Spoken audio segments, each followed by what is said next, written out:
que o Senhor colocou ao meu coração foi uma palavra que, na verdade, eu já venho trabalhando nela há algum tempo, porque há mais ou menos um mês atrás, eu estava aqui ministrando para as mulheres. E aqui, no culto de mulheres, nós temos falado sobre emoções, sobre autoestima. E, ao final da ministração, quem esteve presente, lembra que eu falei assim: o tempo acabou, mas o Senhor colocou no meu coração uma palavra para os homens da igreja. E aí eu não consegui ministrar a palavra, o direcionamento que Deus me falava a respeito dos homens. Só que aí, nesses dias, eu continuei estudando, porque nós não concluímos todo o estudo ainda. E o Senhor falou ao meu coração fortemente que não era somente para os homens, mas que era uma palavra para a igreja. Era uma palavra para toda a igreja. E eu vou iniciar aqui, antes de utilizar a Bíblia, eu quero trazer para a igreja o conceito que está no dicionário e o conceito da psicologia sobre autoestima. No dicionário diz assim: autoestima é a qualidade de quem se valoriza, se contenta com seu modo de ser e demonstra, consequentemente, confiança em seus atos e julgamento. E de acordo com a psicologia, a autoestima, ela inclui... a autoestima, ela é uma avaliação subjetiva. Mas como assim subjetiva? Ou seja, cada um de nós temos uma percepção de nós mesmos. Então eu não posso simplesmente chegar e questionar pastor Gil, pastor Edvandes, irmão Anderson, por uma atitude dele ou por uma postura dele, porque é dele, é íntimo a ele. Então por isso que é subjetiva. Então a autoestima, ela envolve crenças, ou seja, aquilo que eu acredito. Eu acredito que sou, e eu vou continuar sendo assim, porque eu sou assim. Então é uma crença. É uma crença autossignificante ou não. Ela pode ser positiva como ela pode ser negativa. Eu sou competente ou sou incompetente? Eu percebo que o irmão Manuel gosta da minha presença, é meu amigo, ou às vezes eu olho para o irmão Manuel e posso falar assim: o irmão Manuel não vai com a minha cara. São pré-julgamentos que a gente vai gerando dentro de nós mesmos. Então, partindo desse pressuposto, partindo desse conceito, eu gostaria que toda a igreja abrisse a sua Bíblia lá em Juízes. Juízes, ele é o 7º livro do Antigo Testamento. Juízes, capítulo 6. E aí eu gostaria que a igreja permanecesse com a Bíblia aberta, porque nós vamos ler bastante aqui esse texto hoje. Quem não tiver Bíblia, senta perto de um colega, pode usar o celular. Lá na sala com os jovens eu tenho falado: vamos usar as ferramentas ao nosso favor. Então, eu falei para os jovens, quem não tinha aplicativo, a gente passou, todo mundo baixou o aplicativo da Bíblia. Agora não tem desculpa mais na escola dominical ninguém ter a Bíblia. Todos têm a Bíblia. Amém?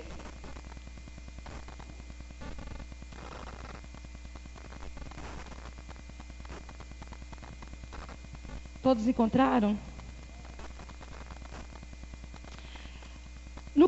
A princípio nós vamos ler o versículo 1, diz assim: fizeram os filhos de Israel o que era mal perante o Senhor. Por isso, o Senhor os entregou nas mãos dos medianitas por 7 anos. E eu comecei a analisar esse texto. E comecei a estudar e buscar informação referente a esse texto. Fizeram mal os filhos de Israel perante quem? Perante o Senhor. E aí o que o Senhor faz? Entrega eles nas mãos dos medianitas. Não só dos medianitas, mas dos amalequitas e outros habitantes ali daquela região do Oriente. E o que me chama a atenção é que os medianitas, eles tinham seu território próprio, assim como os demais povos da época. Mas o Senhor permite que aqueles homens que tinham tamanha habilidade de saquear, de guerrear e de ir contra a outras nações, Deus permite que eles cheguem até Israel e causa tamanha destruição, a ponto dos agricultores já se preparar para aquilo. no final, de períodos em períodos, eles já esperavam pelos saqueadores, pelos amalequitas, pelos medianitas. Eles já estavam acostumados a ficar esperando por esse povo. Israel, ele estava totalmente debilitado, a ponto de todos os homens pegarem as suas famílias, ir para as montanhas e procurarem cavernas, cavarem buracos e montarem as suas casas dentro das cavernas. E estes homens e mulheres passaram a esconder desse povo. Mas por que eles esconderam? Porque eles não sabiam mais, eles tinham perdido a percepção de que eles tinham um Deus verdadeiro. Eles não conseguiam mais lembrar do que Deus fez e do que Deus faria e era capaz de fazer por eles. Eles simplesmente estavam olhando ali na sua direção. Eles conseguiam enxergar apenas o que estava acontecendo. E por esta situação, por 7 anos, nessa condição, o que acontece com Israel? Israel se torna uma nação completamente falida. Mas ele não está falido somente economicamente. Ele está falido economicamente, ele está falido emocionalmente, ele está falido espiritualmente, que é o mais grave, ao meu ver. Porque quando nós não temos uma referência espiritual, nós estamos fadados ao fracasso. Nós estamos fadados a nos sucumbir. E nós temos visto isso na palavra do Senhor. E me chama a atenção que a partir daí eu comecei a fazer um paralelo com a nossa nação. Muitos aqui têm feito, são meus colegas, perceberam que esses dias eu levei os meus filhos lá em Brasília. Falei, vamos fazer um passeio turístico. Levei a Rebeca, porque a Rebeca tinha ido, era muito pequena. Eu falei, vou levar a Rebeca nos pontos turísticos de Brasília. E ali levei a Rebeca na catedral. E nós adentramos ali a catedral e eu comecei a explicar para a Rebeca e falar a história do catolicismo para a Rebeca. E ali na catedral tem uma salinha, uma escada, uma escadaria, e você desce e você chega no Santíssimo, como eles chamam. Só que quando a gente chega lá, tem uma imagem enorme da Aparecida. E aí eu fui explicar para a Rebeca. Rebeca, o nosso país é um país pagão. Infelizmente, a gente nunca parou para pensar dessa forma. Mas nós somos um país a qual existe uma padroeira, existe uma mulher como referência espiritual. E todos nós fomos perceber e analisar. Nós sabemos que esses deuses, eles foram introduzidos na Igreja Católica lá no início do cristianismo, há muito tempos atrás. Só que esse não é o foco da história, eu não vou entrar nesse detalhe. E eu fui explicar à minha filha sobre isso. E aí você começa a analisar como é que está a economia dessa nação chamada Brasil. Você começa a analisar como é que está cada área dessa cidade, desse país. E aí a gente começa a perceber que o nosso país é um país que também, nós enquanto igreja, não nos colocar no posicionamento que Deus quer, nosso país também está fadado ao fracasso. A cada dia que passa, o índice de pobreza aumenta. A cada dia que passa, o número de desemprego aumenta. Não é verdade, irmão Anderson? A cada dia que passa, o trabalho informal, ele vem crescendo aqui no Distrito Federal. E a gente percebe, porque é necessidade. A gente sabe que aquele ali é um pai de família, que aquela lá é uma mãe de família e precisa trabalhar. Então eles estão agindo da forma que eles sabem fazer. Ali no centro de Taguatinga, você não tem mais... Antigamente era cheio de camelôs, agora voltou. Na rodoviária, você percebe, você não tem mais como passar. Os corredores estão todos fechados. E eu comecei a analisar isso, eu falei, meu Deus, está repreendido em nome de Jesus. E eu continuei a pesquisar e a estudar e buscar informação. E aí, quando a gente percebe que Israel, ele está completamente falido, e eu fiz esse paralelo, me chamou a atenção agora o profético do irmão Bruno, porque Deus colocou algo no meu coração. Quando a gente lê aqui o versículo, aqui no versículo 3, vai dizer bem assim: porque cada vez que Israel semeava, Os midianitas e os amalequitas, como também os povos do Oriente, subiam contra ele. E contra ele se ocupavam destruindo os produtos da terra até a vizinhança de Gaza. E não deixavam em Israel sustento algum, nem ovelhas, nem bois e nem jumento. Assim Israel ficou debilitado com a presença dos midianitas. Então os filhos de Israel, olha só o que aconteceu. Então os filhos de Israel clamaram ao Senhor. E eu tenho percebido que a nossa nação, mais ou menos, quando eu estava, desde o Cléder Filho pequeno, eu tenho escutado várias igrejas falando: o Brasil é do Senhor Jesus. O Brasil é do Senhor Jesus. O Brasil é do Senhor Jesus.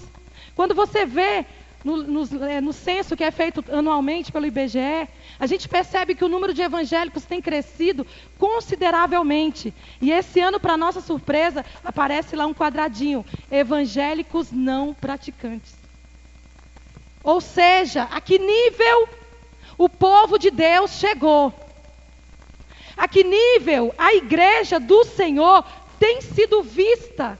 Então hoje, ser evangélico é um status. Ah, eu sou evangélica. Ah, eu também sou. E aí, vamos marcar um almoço? Bora, vamos lá naquele barzinho ali, ó, porque ali, nossa, ali tem uma cervejinha da hora. Nossa, bora, vamos para ali. Então hoje é normal um evangélico beber, é normal um evangélico ir para balada, é normal, tudo é normal. Para Israel também era normal. E aí o que acontece? O povo clama ao Senhor. E aí eu achei legal, quando o irmão fez do profético aqui, que ele falou, e realmente a unidade do Espírito Santo é isso. Porque o Senhor colocou algo no meu coração da seguinte forma: toda vez que Deus levanta um profeta, Deus levanta esse profeta para falar e trazer à memória das pessoas, do povo de Israel, tudo aquilo que Deus fez. E aqui não foi diferente, aqui com o povo de Israel aqui nessa época, não foi diferente. Deus levanta o profeta, ele não fala o nome, a Bíblia não cita quem é este profeta, mas Deus levanta um profeta e esse profeta vai. Ele vai levar a palavra, e ele chega lá falando da seguinte forma: todos os filhos de Israel clamando ao Senhor por causa dos midianitas. O Senhor lhes enviou um profeta, que lhes disse: assim diz o Senhor, Deus de Israel: eu é que vos fiz subir do Egito, e vos tirei da casa da servidão, e vos livrei da mão dos egípcios, e da mão de todos quantos vos oprimiam, e o expulsei de diante de vós, e vos dei a sua terra. E disse o Senhor: eu sou o Senhor vosso Deus, não temais os deuses dos amorreus, em cuja terra habitais. Contudo, não destes ouvido à minha voz. E concomitantemente a esta palavra, eu estou usando essa palavra porque foi exatamente a palavra que Deus falou comigo. Concomitantemente a esta ação que Deus fez, enviou um profeta, ou seja, paralelo a esta situação, Deus também levanta um homem. E aí no versículo 13, ele fala assim, no título da minha Bíblia é o chamado de Gideão.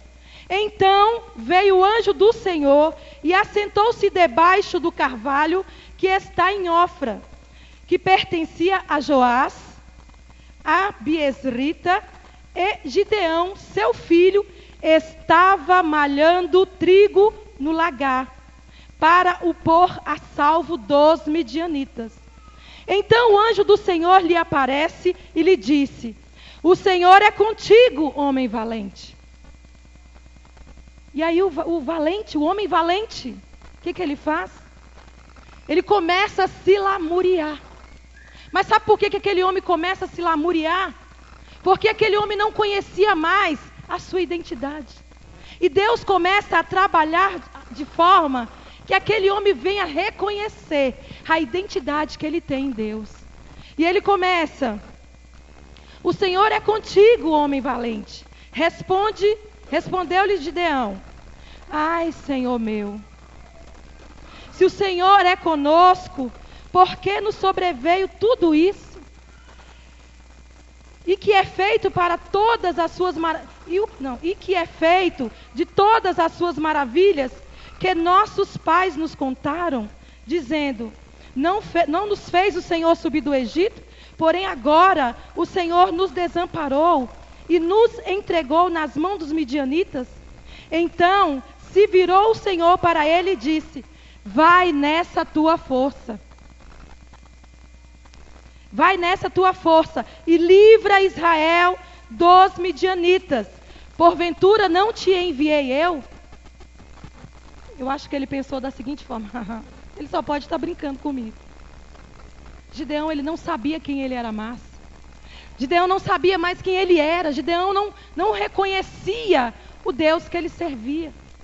Gideão, naquele momento, ele está sendo confrontado. O Senhor está meio que dando uma sacudida nele, falando assim: eu estou reforçando em você aquilo que eu enxergo em ti. E o Senhor me fez ver isso dentro da igreja. Quantos homens e mulheres tem dentro da casa do Senhor, que são vasos preciosos para o Senhor, mas que se encontram escondidos, mas que perderam as suas identidades em Cristo, mas que não sabem mais o que podem fazer sendo instrumento do Senhor. E o Senhor continua. E ele lhe disse: ai, Senhor, mais uma vez, mais um ai. Ai, Senhor meu. Ele disse: ai, Senhor meu, como que livrarei Israel? Eis que a minha família é a mais pobre em Manassés, e eu, o menor da casa de meu pai. Ah, Senhor meu, quem sou eu, que moro lá em sol nascente? Ah, Senhor meu, quem sou eu, que congrego numa igreja tão pequena? Ah, Senhor meu, quem sou eu para passar naquele concurso, se eu estudei numa escola pública? Ah, Senhor meu, mas quem sou eu para conseguir aquele cargo melhor na empresa onde eu trabalho? Ah, Senhor meu, quem sou eu para poder realizar os meus sonhos e cursar aquele curso na faculdade que o Senhor colocou no meu coração? Ah, Senhor meu, quem sou eu? Quem sou eu? Eu quero dizer para você, você é aquele que foi escolhido desde o ventre da sua mãe, que todos os dias da sua vida foram escritos por Deus, não foi pelo homem, e não é você, e não foi você que construiu a sua história. Eu acho fantástico que Deus, Ele vem, Ele confronta e revela os pontos fortes que aquele homem tem. Ele revela quem ele é. Ele revela o poder que ele tem nas mãos e ele não entende. E aí a gente continua lendo. Tornou-lhe o Senhor: já que estou contigo, ferirás os medianitas como se fosse um só homem. Ou seja, igreja, nós não estamos só em nada. Em momento nenhum nós não estamos só. O Senhor é conosco todo o tempo. Ao amanhecer, quando amanhece o dia, que a gente levanta da cama, que a gente senta, que nós abrimos os nossos olhos, o Senhor é conosco, porque Ele nos deu um sono tranquilo. O Senhor é conosco, porque Ele nos deu a vida, e nós acordamos para que estivéssemos aqui hoje. O Senhor é conosco para resolver aquele problema que está emperrado em qualquer situação. Se é na justiça, o Senhor é contigo. Se é com teu filho, o Senhor é contigo. Se é com a tua esposa, o Senhor é contigo. Se é com seu esposo, o Senhor é contigo. O Senhor fala: eu estou contigo naquela situação, independente do que você tem pensado. E eu acho tão interessante que o texto ele vai discorrendo e Gideão começa a cair a ficha. E aqui no versículo 17, ele fala bem assim: então peraí, anjo, peraí, então tá bom. Então já que você é enviado de Deus, no versículo 17 ele diz assim: ele respondeu: se agora achei mercê diante dos teus olhos, dai-me um sinal de que és tu, Senhor, que me falas. Rogo-te que daqui não te apartes, até que eu volte e traga a minha oferta e disponha perante ti. Respondeu ele: esperarei até que volte. E aí Gideão sai. E Gideão começa a lembrar como que se deve adorar. O irmão Anderson agora há pouco falou que muitas vezes é necessário a gente entrar no secreto com Deus. E todos os dias aqui nesse altar, o Senhor tem levantado algum homem, alguma mulher para falar sobre oração. Nós ali na escola dominical, eu ali com os jovens, nós estamos estudando sobre oração. O último tema que nós estudamos, nós falávamos sobre a importância da oração no nosso dia a dia. E nós já começamos a ter resposta dessas orações. Nós já começamos a ter experiência, porque nós estamos colocando em prática aquilo que o Senhor tem nos ensinado. E Gideão, ele entra lá dentro da casa dele, ele pega um novilho, ele pega um cordeiro, como é que está aqui? Então Gideão preparou um cabrito, eu estava tentando lembrar esse nome. Gideão preparou um cabrito, bolos asmos e um efa de farinha e carne, pôs num cesto e o caldo numa panela e trouxe-lhe até debaixo de um carvalho e lhe apresentou. O que acontece? Nessa época, os altares que tinha em Israel eram altares a Baal. Eram altares que eles utilizavam para oferecer aos postes ídolos. Então, não tinha mais um altar específico para o Deus de Israel. E o anjo vai, limpa a penha, ou seja, limpa a pedra. Ele coloca o alimento em cima, ele coloca o cabrito, os pães, e o anjo orienta que ele derrame aquele caldo ali em cima. Gente, foi instantâneo. Foi imediatamente a resposta do Senhor. E ontem, quando eu estava orando para falar sobre isso, para trazer esse texto, o Senhor, ele foi muito forte, ele falou muito forte ao meu coração. Ele falou para mim assim: precisamos desfazer altares. O Senhor foi muito forte falando isso ao meu coração. Precisamos desfazer altares. Altares dentro das nossas casas. E aí lá dentro da minha casa eu comecei a orar. Cléder Filha e a Rebeca estavam para cá no ensaio do louvor. E eu comecei a orar. Falei: Senhor, começa a me mostrar onde estão esses altares. O que tem tomado o teu lugar na minha vida? Daqui a pouco entre os meus filhos. E eu comecei a orar. O Cléder Filho veio e me abraçou. Nós começamos a orar. Eu chamei a Rebeca e nós começamos a orar. E da mesma forma, o Senhor me orientou para que falasse para a igreja, para que unisse a família, a sua família, e começasse a orar e desfazer os altares que têm sido feitos dentro das nossas casas. Mas Ana Cláudia, que altares são esses? O altar do egoísmo. Famílias aqui estão sendo destruídas por conta de egoísmo de muitos pais e mães. Altares da incredulidade. Nossa, eu tenho 20 anos de crente. Eu sou obreiro, estou na casa do Senhor, estou fazendo a obra do Senhor. Mas você está fazendo a obra do Senhor como? De qualquer jeito? De qualquer jeito para Deus não serve. Porque para Deus nós temos que fazer com coração puro, sem reclamar, com coração voltado para Ele, com coração íntegro e íntimo a Ele. Eu tenho falado ali para os jovens, ali dentro, para os jovens, eu tenho falado nos encontros que nós temos tido, que os nossos propósitos, aquilo que a gente define como propósito nas nossas vidas, eles precisam estar alinhados à vontade de Deus. Mas Ana Cláudia, como é que eu vou saber que esse sonho, que esse propósito está alinhado à vontade de Deus?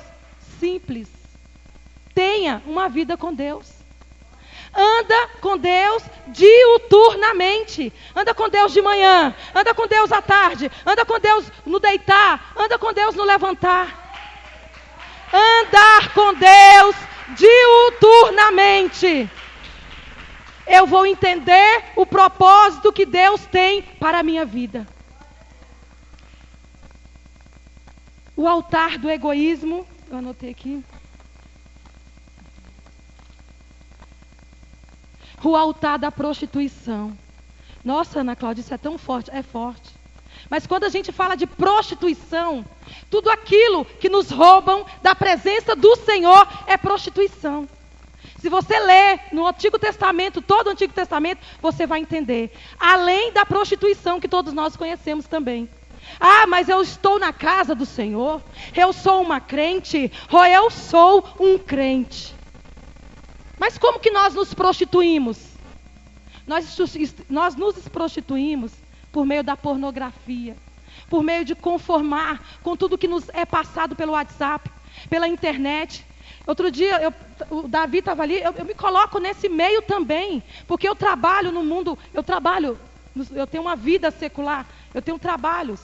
E no nosso grupo da empresa, o que a gente recebe é tudo. E aí eu falei para o Davi, Davi, baixa as fotos aqui da igreja, mas espera aí, cuidado, porque eu recebo cada coisa, só o sangue de Jesus tem poder. Aí ele falou assim, não, Ana, peraí, deixa eu configurar seu celular para você não abrir.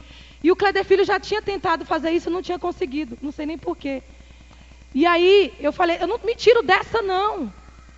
Sabe, eu não me tiro dessa. Gente, todos nós nos prostituímos todos os dias. Nas nossas limitações, nas nossas fragilidades. E quando nós tiramos o nosso pensamento do Senhor. Quando o nosso pensamento não é puro, quando o nosso pensamento não é honesto, quando passa um cara lindo lá na rua. Gente, eu vou te falar porque eu sou solteira, eu sou divorciada, eu não tenho marido. Então, gente, a gente olha, nossa, saradão. E às vezes a mulher é casada. Eu ando com muitas mulheres casadas que fazem a mesma coisa. E o marido e o homem que olha, fala, nossa, eu não sei nem qual é a gíria que usa mais, mas eles olham de cima a embaixo. Eu tenho um colega que ele é crente. Ele é motorista e às vezes eu preciso ir em alguma unidade, ele vai me levar. E quando ele não pode ver uma mulher. E eu falo para ele, cara, mas tu é crente, como é que tu faz um negócio dele? Respeita a tua esposa. Ele falou assim, olhar pode, olhar não é pecado. Eu falei, então você não está lendo a Bíblia. Irmãos, isso nos rouba. Se eu faço isso hoje, amanhã, depois de amanhã, gente, isso vai virar isso era um pecadinho, vai virar um pecadão. Sendo que para Deus não existe pecadinho nem pecadão. Tudo é pecado. Entendeu? Tudo é pecado, não existe isso. E aí, os altares a Mamon. Que altares a Mamon são esses, Ana? Eu falo por mim também. Eu falo para vocês que quando eu subo no altar do Senhor, se eu não puder dar testemunho da minha vida, eu não subo aqui para falar. Quantas vezes eu tenho saído do meu trabalho mais tarde? Quantas vezes nós temos nos desdobrado por conta de uma mísera hora extra? Sabe por que é uma mísera? Porque ela não vai fazer diferença no nosso salário, não. Ela faz, pastor Gil, no seu? No meu não faz. Ela faz é aumentar os impostos. Quantas vezes eu deixo de vir para a casa do Senhor? Gente, eu vou dar um exemplo que me dói na alma. Quem foi na Santa Ceia hoje? Nem 50% da igreja foi para a Santa Ceia hoje. Nem 10%, né, pastor Edmar? O pastor Gil toda semana fala que a igreja, nossa igreja, ela não serve Santa Ceia. A Santa Ceia ela é servida lá na sede. Sabe por que Deus deu essa visão para o pastor Braga? Para que haja interação, que nós possamos interagir com as outras congregações. Eu sou líder de jovem aqui, mas eu tenho uma líder de jovem lá. Então, o que acontece? Quando a gente faz alguma atividade, a gente tenta sempre essa conexão, a gente tenta sempre estar interagindo. E aí o pastor Gil, irmão Edvandes, evangelista Walsh, dá os avisos aqui e fala, olha irmãos, semana que vem é Santa Ceia. A nossa igreja não serve Santa Ceia. A nossa igreja, a nossa Santa Ceia é lá na sede. Gente, quando termina o culto aqui no dia de Santa Ceia, que foi lá na sede, o número de pessoas que estão aqui, está parecendo que a Santa Ceia está sendo ministrada aqui. Meu irmão, hoje, cadê o Rafael? O Rafael está ali. Se você não está vindo, que é porque não tem uma carona, eu vou te falar, gente, essa igreja. Sabe por que eu estou nessa igreja? Pelo que Deus tem feito através dessas muitas pessoas que estão aqui. Toda vez que eu preciso de algum destes irmãos, eles se colocam à minha disposição. Para vocês terem uma ideia, ontem nós fomos para o Tagua Park fazer o culto de jovens e adolescentes lá. Não ficou um jovem para trás. Não ficou uma mãe que quis ir para trás. Eu não desci porque eu moro para lá, então eu já fiquei comunicando com eles. Ana, e aí, como é que está aí? Foi todo mundo foi. Todo mundo se disponibilizou. E aquele que não pôde entrou em contato comigo porque aconteceu algum problema. Então, hoje de manhã, desde ontem que o Rafael está assim, Ana, me mandou mensagem. Eu quero ir para Santa Ceia, eu preciso de uma carona. O que eu fiz? Fiquei pensando, meu Deus, quem é que pode ir para Santa Ceia? Irmão Gils. Aí comecei a mandar mensagens individuais, que são as pessoas que vão para Santa Ceia, para poder dar carona para o Rafael. Como eu não obtive retorno, o que eu fiz? Liguei para o Rafael, liguei para o pastor Edvantes. Pastor Edvantes, não, pode deixar que eu passo lá e pego ele. Ou seja, ninguém mede condição, dificuldade para vir aqui. Então, irmã, eu quero a partir do próximo mês ir para a Santa Ceia, lá na sede. Meu irmão, coloca no grupo de mulheres, coloca no grupo de casais, coloca no grupo de homens, eu tenho certeza que se a gente falar, se der mais de 30 pessoas aqui para ir, a gente aluga uma van. Porque esta é a característica desta igreja. Ninguém vai ficar para trás. Voltando aqui, o altar a Mamon, nós trocamos as coisas de Deus, as benevolências de Deus, pelas benevolências do mundo, que são passageiras. Ana, você está falando isso porque você está trabalhando. Eu estou desempregado. Meu irmão, eu vou te falar uma coisa. Até 2008, eu trabalhava de domingo a domingo. E eu falei, aliás, até 2012. E aí, a partir de 2012, eu falei para o Senhor, eu não aceito isso. Senhor, eu tenho uma vida com Deus. Os meus filhos estão em idade que precisam ir para a escola dominical. Senhor, eu não aceito isso na minha vida. E comecei a orar. E aí, para a honra e glória do Senhor, lá no meu trabalho, eu ficava no processo seletivo. Eu saí do processo de recrutamento e seleção e fui para a área de treinamento e desenvolvimento. Além de ser uma área que eu gosto, eu não precisava trabalhar aos domingos. Hoje, eu só trabalho aos domingos se houver uma urgência. Os sábados até eu trabalho, mas aos domingos não. Porque eu não tinha vida com os meus filhos. Então, são altares que nós fazemos porque, é porque eu preciso comprar um sapato novo. É porque eu estou passando dificuldade nisso, meu irmão. Ora. Dobra o teu joelho. Eu falo lá para o jovem o seguinte: o Wi-Fi do crente são o joelho. Dobra o seu joelho e vai orar. Eu nunca vi aquele que ora não ter as suas orações respondidas. Não é verdade, Helena? Todas as vezes que nós nos colocamos na brecha, todas as vezes que a igreja se coloca na brecha, as orações do povo, as orações da igreja, elas são respondidas. Porque Deus conhece a necessidade da igreja. O Senhor conhece a necessidade individual, assim como Ele conhece a necessidade num contexto todo, em todo o contexto. E aqui, voltando aqui ao versículo, lembra que eu falei para vocês que Deus falou para mim assim, que aqui quando o Senhor manda o profeta, quando o Senhor manda o profeta ir até a cidade e começar a trazer a memória daquele povo, assim como Abacuque fez. Abacuque começou a lembrar do que Deus tinha feito, das ações que Deus agiu em favor de Israel. E aí Deus leva o profeta também na cidade. E aí aquele povo, muitos daqueles povos, começam a ouvir os feitos que o Senhor tinha feito lá atrás. A gente precisa lembrar das nossas vitórias, para que nós venhamos ter força para lutar as próximas que nós estamos vivendo. A gente vence as nossas batalhas analisando o que nós já passamos e tirando os exemplos, principalmente nós que somos servos do Senhor. Porque toda vez que a gente passa por uma luta, a gente fica primeiro sofrendo, a gente primeiro conta para o vizinho, a gente conta para todo mundo e demora a contar para Deus. Mas o Senhor, quando a gente começa a lembrar o que Deus fez, nossa... Outro dia eu estava passando com umas dificuldades, eu falei, Senhor, lembrei que, meu Deus, como eu fiz, como o Senhor foi bom. Como o Senhor foi maravilhoso quando eu fui comprar meu apartamento. Falei, Senhor, não tinha um centavo para quem não tinha um centavo. Quando eu concluí a compra, eu dei 67 mil de entrada no meu apartamento, calculando tudo. O dia que eu cheguei na frente do corretor, eu falei para ele bem assim: nós fomos ver vários apartamentos. Aí ele calculava as prestações, ele falava: quanto você tem para dar de entrada? Nada. Eu falei: vou vender meu carro. Tem meu carro, eu vou vender meu carro. E meu FGTS lá. Ele olhava para mim e ria. Eu falei: você está rindo por quê? Eu vou comprar um apartamento. Só que tem um detalhe: eu não quero meu apartamento não quero um condomínio cheio de torre, não. Porque eu tenho uma filha que às vezes precisa ficar sozinha. Eu quero que tenha no máximo 3 torres. Exigente, né? Mas Deus conhece as nossas necessidades. E aí, no dia que ele viu o apartamento que tinha a minha cara, ele me liga: você já foi para o trabalho? Eu falei: estou indo. Tem como você passar aqui na QI? Tem. Quando eu chego na QI, que eu adentrei as portas daquele apartamento, eu sabia que era meu. O Senhor falou: é teu. Aí ele falou bem assim: eu preciso, para eu fechar com você esse negócio, sexta, isso era mais ou menos, não sei se era segunda ou se era terça, sei que era bem início da semana. Ele falou assim: na sexta-feira eu preciso que você vá na imobiliária e dê 12 mil em dinheiro. Eu, fechado. Pergunta se eu tinha dinheiro.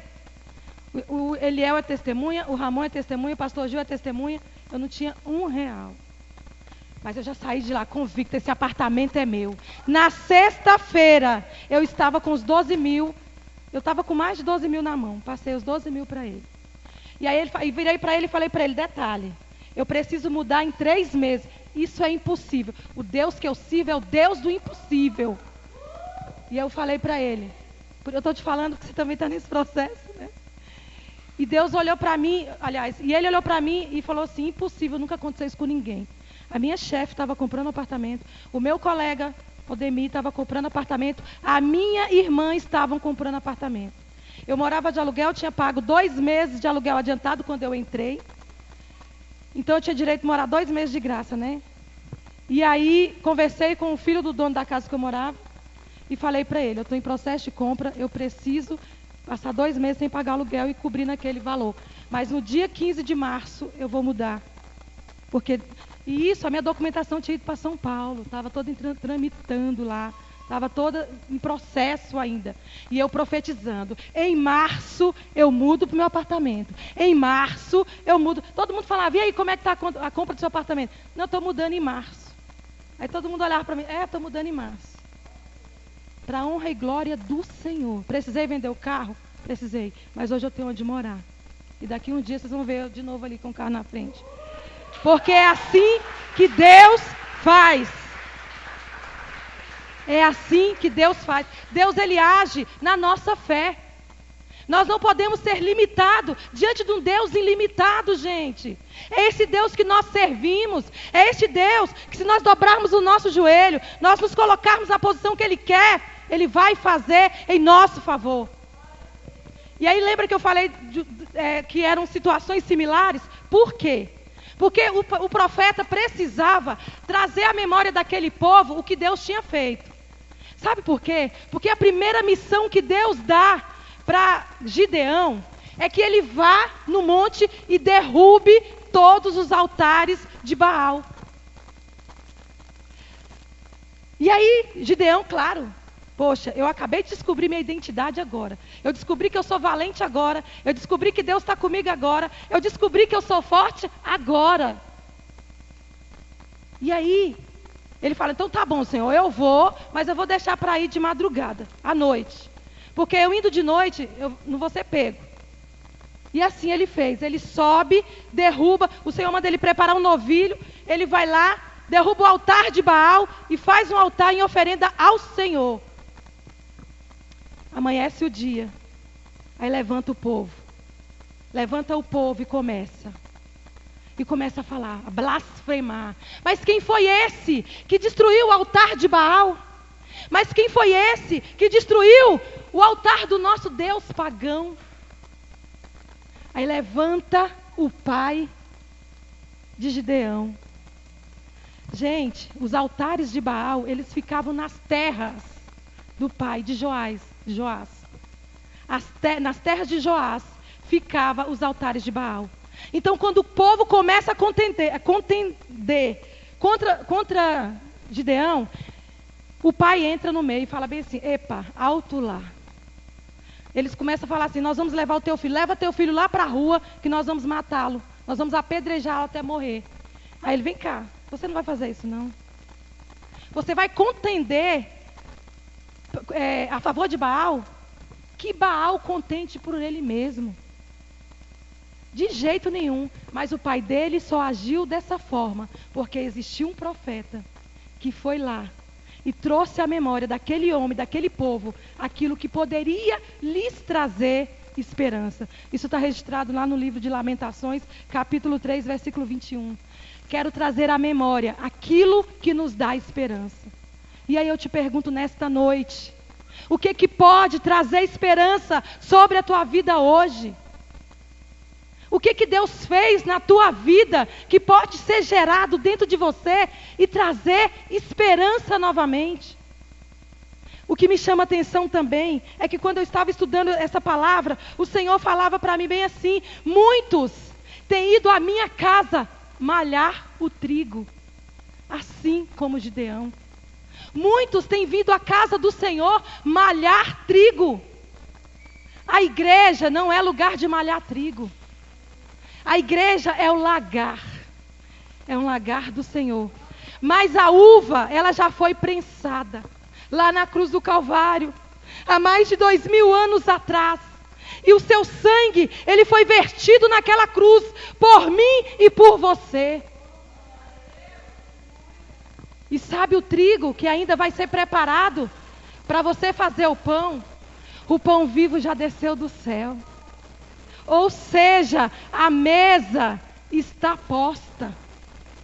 Nós estamos no lugar que tem um banquete, e o banquete está se perdendo, porque nós não tomamos posse do que Ele tem nos dado, do que Ele tem preparado para cada um de nós. O Senhor nos chama esta noite a refletir. Eu gostaria que você se colocasse de pé. O louvor pode subir. O Senhor nos chama hoje a reflexão. Que nós venhamos refletir como nós temos agido perante Ele. Será que eu perdi a minha identidade? Qual é a minha identidade? Quem eu sou diante do Senhor? Quem eu sou? Meu irmão, minha irmã, aqui dentro dessa igreja tem tanto homens e mulheres de Deus. Nós temos mulheres aqui que Deus, as orações dessas mulheres têm trago cura no meio da igreja. Quantas mulheres já deram conselhos para mulheres que não são cristãs, mulheres que passam lutas em seus casamentos, mas que estas mulheres têm ido em outras mulheres e têm falado que o Senhor é o Deus que restaura, que o Senhor é o Deus que cura, que o Senhor é o Deus que transforma. Existe na nossa igreja mães que passam N situações com seus filhos. Minha irmã, a autoridade, meu irmão, a autoridade Deus deu para você e para o seu esposo. Mas irmã Ana, eu não tenho marido. Minha irmã, Deus redobrou a autoridade sobre a tua vida. Deus redobrou a autoridade sobre a tua vida. E eu não falo da boca para fora. Isso está registrado na palavra do Senhor. O Senhor diz que mais é o filho da desamparada do que aquela que tem marido. E eu tenho vivido isso dentro da minha casa. Nós temos pais e mães aqui que seus filhos estão enfurnados no meio da droga. O seu filho vai morrer se você não se posicionar. Deus te deu autoridade para entrar dentro desta casa, arrancar o teu filho e colocar o teu filho do teu lado. O teu filho é promessa de Deus sobre a tua vida. Tem pais aqui omissos a ponto de deixar a responsabilidade dos filhos somente sobre as mães. Meu irmão, Deus vai cobrar isso de você. Deus não vai cobrar cobrar isso de mim. Deus não vai cobrar isso da igreja. Mas Deus vai cobrar isso de você. Alguém aqui já sentou com seu filho para conversar? Para entender por que ele está fazendo tal coisa? Você já dialogou com seu filho? Você já dialogou com a sua filha? Você já entendeu o que passa no coração do teu filho? Gente, vocês vão me ver aqui sempre falando de filhos. Sabe por quê? Eu lido com jovens. Eu lido com os filhos de vocês. E eu sei o que os filhos de vocês têm passado e vocês não sabem. Eles não têm coragem de falar para vocês. Isso chama-se omissão. Pais omissos. Deus vai cobrar isso de você. Meu irmão, ainda há tempo. Você está no lagar do Senhor. Você está no lugar onde a mesa está posta. Mas irmã Ana, eu não consigo mais. Meu filho já tem 17, 18 anos. Como é que eu vou conversar com ele? Meu irmão, dobre o teu joelho e peça ao Senhor. Senhor, prepara o bom momento. Senhor, prepara uma conversa entre eu e meu filho. Eu já fiz isso várias vezes. E o meu filho também já fez isso. O meu filho passava por uma situação, queria contar para mim, mas estava com medo de contar. Então ele começou a orar. Sem mais nem menos eu cheguei para ele e falei: Cledinho, faz isso assim assado, não precisa fazer isso não. Ele já começou a chorar e falou assim: mãe, eu estava orando por isso. E não precisou eu falar para a senhora. Porque Deus tocou no meu coração antes. Mas Ana, eu estou orando. Peça ajuda à igreja. Tu tem pastores, tu tem líderes. Pede ajuda à igreja. Ah, Ana, mas eu fui criado assim. Não interessa. Os tempos são outros. Os seus pais foram omissos com você. Mas Deus hoje está te dando a oportunidade de mudar a história dentro da sua casa. Meus irmãos, vocês me desculpem, mas é o que Deus colocou no meu coração. Nessa noite é noite de restauração. O pastor divulgou aqui o jejum da restauração, que começou desde quinta-feira, né, pastor?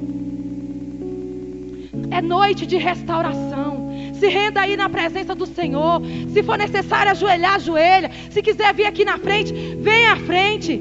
Mas se renda ao Senhor e conta a tua história. Sabe por quê? Porque o nosso Deus, Ele age na nossa história. E Ele vai agir na sua história. Eu gostaria nessa noite de perguntar se existe alguém aqui no nosso meio que ainda não aceitou Jesus como único e suficiente Salvador. Existe alguém aqui que ainda não se rendeu aos pés do Senhor? Não entregou a sua vida no altar do Senhor? Existe alguém aqui que tem desejo de se reconciliar com o Senhor? Aleluia. Se não existe, irmã, acompanha ela aqui. Glória a Deus, aleluia, Senhor. Aleluia. Aleluia. Glória a Deus. Aleluia. Tu és real.